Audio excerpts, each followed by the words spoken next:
2-piston red dots, budget oriented, $200. Let's go.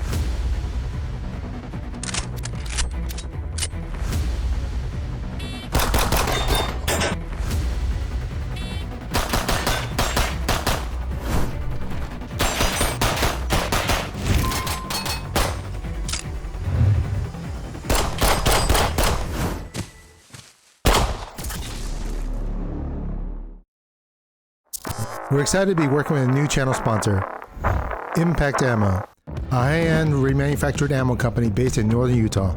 They offer extremely accurate, soft-shooting, clean burning ammo by using quality components like Vitavorey powders, a tight manufacturing process, and robust QC procedures with state-of-the-art equipment. Please consider them next time you're looking to order ammo.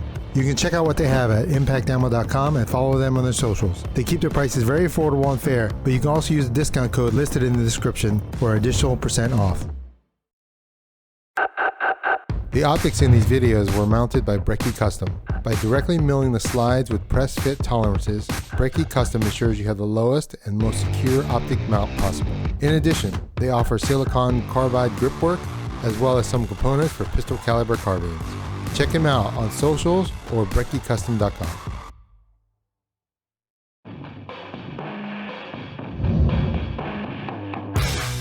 When it comes to budget price optics backed by excellent customer service, the name Vortex comes to mind.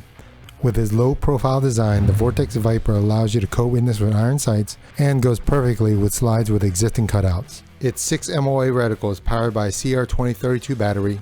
It can go for 150 hours at the highest and 30,000 hours at the lowest setting with an automatic 14-hour shutoff. With a street price of only $240, let's see how this budget optic from a proven vendor stacks up.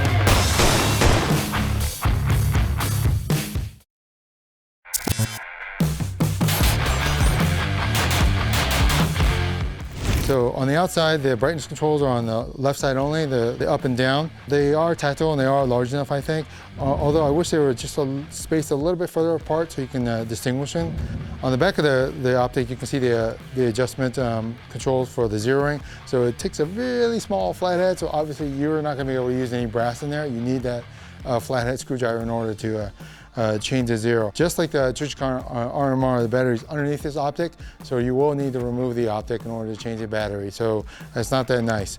As far as mounting the Viper takes a doctor optic, the TER, like the doctor optic mount. That is a pretty standard mounting plate for a lot of budget optics like the Burst Fastfire, so you should be able to drop this into those optics as well.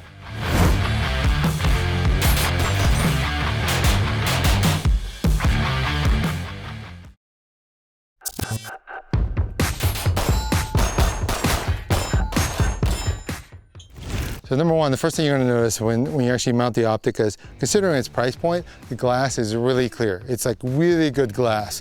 It's got minimal distortion at the edges and almost, yeah, very minimal color shift. So considering, like I said, considering the price point, that's really great. The window size is actually bigger than the Reticle RMR, and it's also super thin, so when you're actually mounting it, it's actually very easy to look through. Glare, looking at the sun or with the sun over your shoulder, there's no noticeable glare. The dot and the brightness kind of go hand in hand because at max brightness, the dot is not that bright. On a kind of cloudyish day like this, you're not having problems seeing the reticle, but on a very bright day, you might have some problems seeing the reticle. So even if the 6 MOA dot, it actually seems dimmer than some of the 2.5 MOA dots we've looked at on the other pistols.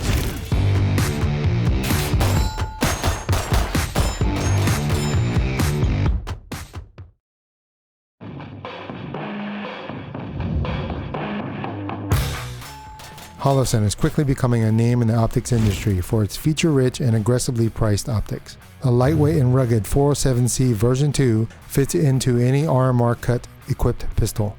It can go for 50,000 hours, and you also have a choice of automatic solar power. Like its big brother, the shake-awake motion sensor also helps to extend battery life. Its 2 MOA reticle is perfect for those wanting a more precise aiming point. Coming in at a street price of $240, let's see how this package works out.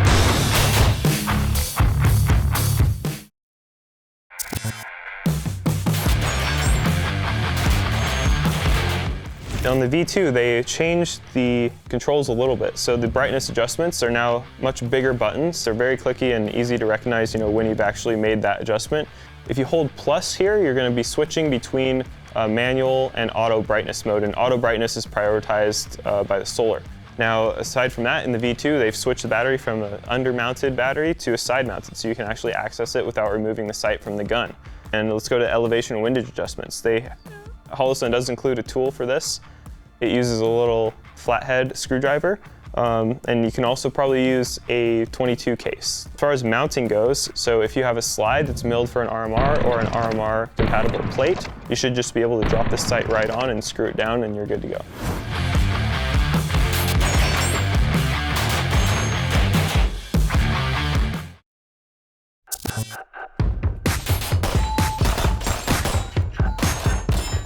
The glass quality is relatively good, although there is some distortion, especially if you move the sight around and notice the edges of the sight. There is a pretty significant fisheye effect that really only goes away in the center where your target's going to be. Even though we have this nice solar feature and the solar panel is on top here, that does add a bit of thickness to the housing. So the sight body is going to take up more of your view than especially the Viper does, which has a really thin body.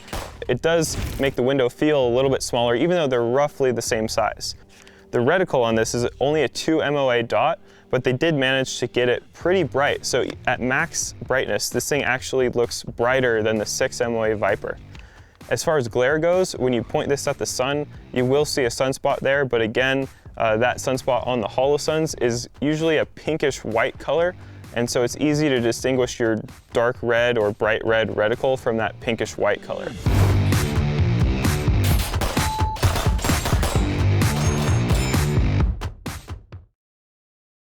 Okay everyone, now that we've completed comparing both sights, as far as who is this optic for, the Vortex Viper is a good choice for anyone who wants a low profile sight and established Vortex customer service. The Holosun is for those who are wanting a newer feature set, more robust feature set with a brighter reticle. Whether or not you choose any of these, they're both good choices for the budget-minded pistol shooter. As always, please like, comment, and subscribe on this video if you found it useful, and check us out on Facebook. And all equipment seen in this video is listed in the description. Thanks for supporting the channel, and we'll see you guys next time.